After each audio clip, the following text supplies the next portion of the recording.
prominent blessing. Today's scripture and insight. Genesis chapter 48 verses 13 to 20. Then Joseph took them both, with his right hand Ephraim toward Israel's left, and with his left hand Manasseh toward Israel's right, and brought them to Israel.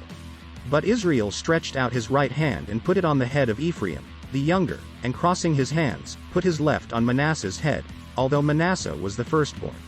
Then he blessed Joseph and said, "The God before whom my fathers Abraham and Isaac walked, the God who has been my shepherd all my life to this day, the angel who has redeemed me from all harm, may he bless these boys. And may they be called by my name and the names of my fathers Abraham and Isaac, and may they grow to be numerous within the land." When Joseph saw that his father had placed his right hand on Ephraim's head, he thought it was a mistake and took his father's hand to move it from Ephraim's head to Manasseh's. Joseph said to his father, "Not that way, my father. This one is the firstborn. Put your right hand on his head." But his father refused and said, "I know, my son, I know. He too will become a tribe, and he too will be great. Nevertheless, his younger brother will be greater than he, and his offspring will become a populous nation." So he blessed them that day, putting Ephraim before Manasseh when he said, "The nation Israel will invoke blessings by you, saying, May God make you like Ephraim and Manasseh." Joseph positioned his two sons so that Manasseh, the older, would receive the more prominent blessing from Jacob's right hand, 48 to 13. Much to Joseph's shock and disagreement, 48 to 17:18. Jacob switched his hands so that Ephraim, the younger, would receive the firstborn blessing, 48 to 14. It is amusing that Joseph, of all people, would be surprised by this departure from worldly tradition. His father and grandfather were the younger brothers, receiving the blessing and inheritance in place of the firstborn sons in their households. And Joseph himself had 10 brothers older than he, yet God raised him to a position of distinction.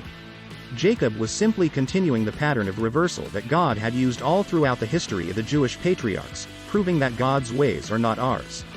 Jacob was the first person in Scripture to say that God has been my shepherd all my life, 48 to 15. Hundreds of years later, King David would expand on this imagery in writing Psalm chapter 23, but David certainly didn't invent the idea. Jacob had spent decades tending sheep, feeding them, cleaning them, defending them against predators, binding them up when they were injured, searching for them when they wandered. He knew how much tenderness and devotion it required to care for sheep. And by the end of his life, Jacob had come to see God through that light.